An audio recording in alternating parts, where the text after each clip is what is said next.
let's just jump right into this explainer, because we are about to unravel an absolutely massive architectural detective story.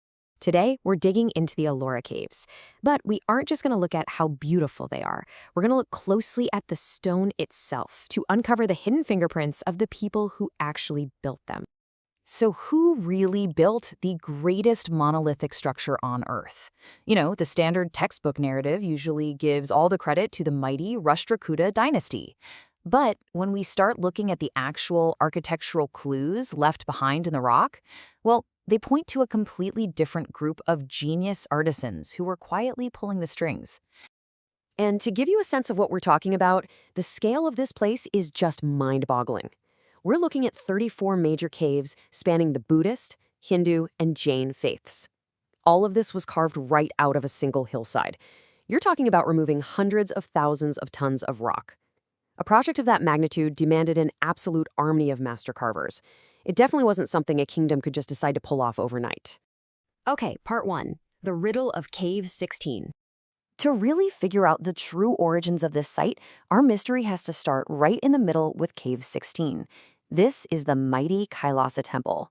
It is literally the world's largest single monolithic structure. And remember, they didn't build this from the ground up by stacking stones. No, it was excavated top down. They carved it directly out of the living rock. Now, historians traditionally attribute this colossal Shiva temple to the Rashtrakuta king Krishna I. But here's where the detective work kicks in. The physical timeline just doesn't add up. The sheer impossibility of that standard timeline is kind of glaring. King Krishna I only ruled for about 15 years. That narrow window simply could not accommodate the excavation of this entire masterpiece. Carving an entire multi-story temple out of a solid mountain top down, complete with intricate friezes and towering pillars, doing that in a decade and a half is basically an ancient project manager's absolute worst nightmare. Actually, the German scholar Hermann Goetz sums this up perfectly. He points out that the Kailasa is just not a homogeneous building erected under one ruler. The technical resources they had back then meant that even an incredibly ambitious king couldn't force this to happen so quickly. Experts agree this had to be a multi-generational effort. And that is our first major hint. It tells us that older, pre-existing artisans, people who were already master rock carvers long before the Rashtrakutas even took power, were the ones actually executing this vision.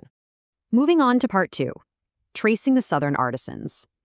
So, if the Rashtrakutas didn't just invent these sophisticated rock carving techniques out of thin air, where did these master builders actually come from? Well, M.A. Dhaky's scholarly analysis is super helpful here. He emphasizes that the late 7th century was this critical period where southern Indian workmanship started arriving at Ellora. It was a time of immense artistic exchange, and it perfectly overlaps with the political links between the rising Rashtrakutas and the much older Chalukya dynasty.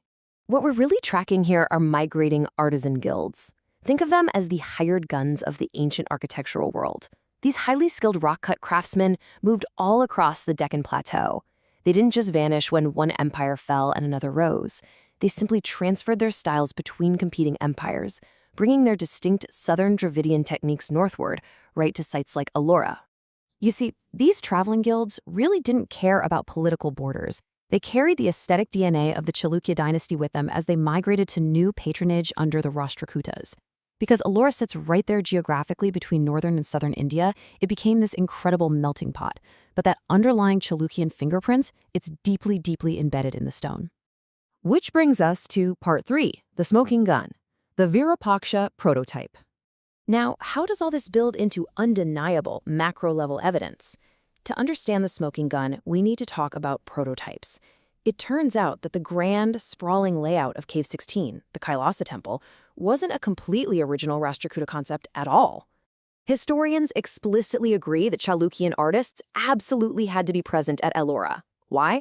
Because the general design of the Kailasa Temple is directly inspired by the Chalukyan Virupaksha Temple of Pattadakal. They were literally carving out a direct Chalukyan prototype, just on a massive monolithic scale. The structural footprint completely gives away the identity of the original architects. And what's truly amazing about this is that this migrating Chalukyan genius transcended all 3 major religions represented at Ellora. Their distinct style didn't just stay isolated in the Hindu monuments like Cave 16, it flowed straight into the Buddhist and Jain caves as well, uniting the entire complex under one cohesive artistic tradition. let's look at part 4, the final clue in the Jain caves. To find our final and honestly most compelling piece of microevidence, we have to travel to the very northernmost end of the Ellora site. Way up here, slightly detached from the main cluster, we find the Jain caves, numbered 30 to 34. Specifically, we want to zero in on cave 32, known as the Indra Sabha. It is this visually stunning, two-storied excavation, and a lot of people consider it the most beautifully finished temple at Ellora. So here's the riddle. If the Rashtrakutas were solely responsible for this magnificent Jain cave, why does its most famous statue look exactly like it was carved by their predecessors, the Chalukyas? Standing incredibly proudly on the south wall of the courtyard is a massive carving of Gomateshwara Bahubali. It's a striking Digambara figure, and he has these vines and creepers twining all around his limbs, which represents his intense, unmoving meditation. But the smoking gun isn't the vines, it's right on top of his head. See, while the Rashtrakutas were the ones footing the bill, this carving of Bahubali features an incredibly specific, identical hairstyle.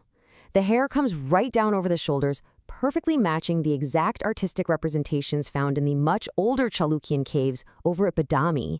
That delicate, identical shoulder-length hair is the ultimate fingerprint. It proves, without a doubt, that the Chalukyan artisans, or at the very least their direct descendants who were trained in those exact guild traditions, were the masterminds actually holding the chisels at Ellora. This single detail proves the Rashtrakutas were essentially copying the design of the Jain caves straight from their Chalukyan predecessors. Finally, part 5, the Chalukyan legacy endures. When we take a step back and really reconsider the history we've been taught, who were the true builders? Look, the Rashtrakuta kings were undoubtedly great patrons. They funded these massive excavations, absolutely. But the migrating Chalukyan artisans were the actual bedrock of this genius. They provided the blueprints, the southern workmanship, the advanced rock-cut techniques, and an aesthetic beauty that gracefully transcended religious boundaries across the entire site. From the colossal, sprawling prototype of the Kailasa Temple, all the way down to the delicate locks of Bahubali's hair in the Jain caves, Chalukyan art absolutely defined an era. Their unparalleled skills in stone laid an artistic foundation that shaped an entire subcontinent's rock-cut architecture. And so, it leaves us with something really fascinating to think about. When we marvel at an ancient wonder like Ellora today, should we merely celebrate the emperor whose name is on the receipt? Or should we stand in awe of the brilliant, traveling artisans who actually brought that silent stone to life?